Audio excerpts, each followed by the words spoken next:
Uganda Wildlife Authority is currently grappling with the problem or challenge of invasive plant species in protected areas, spanning almost all the protected areas in the country: Kidepo, Murchison, Lake Mburo, Katonga Wildlife Reserve, Toro Semuliki Wildlife Reserve, Queen Elizabeth, Bwindi, Mugahinga, and so on.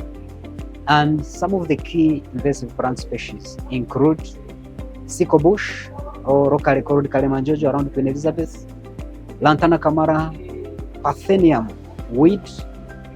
We have quite a range of about 20 invasive plant species that we are grappling with as an institution to manage.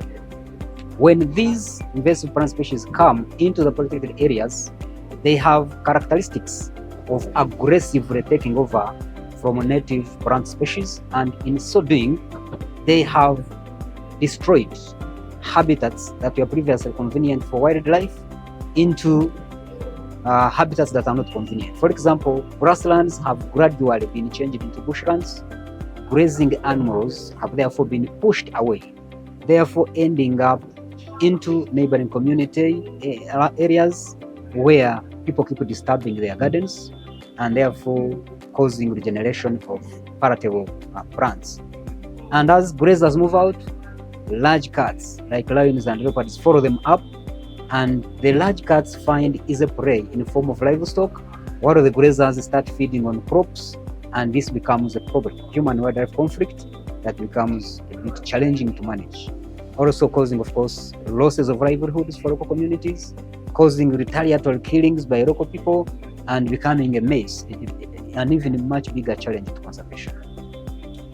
And back into the park, these bushlands, as they take over from grasslands, they kill the tourist attribute of the areas, making it difficult for tourists to see animals, and therefore formerly beautiful areas being declared not conducive for tourism. And this has affected our tourism industry, which had already come to a level of contributing up to 4% of GDP.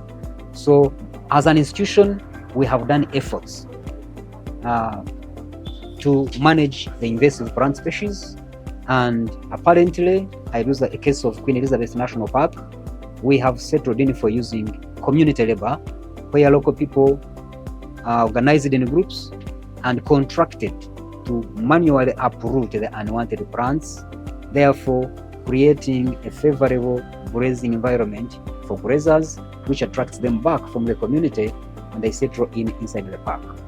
Those are, I should call them, pioneer efforts, and I will be here to bring minds together with other stakeholders to come up with a national strategy on how to manage invasive species, both plants and animals.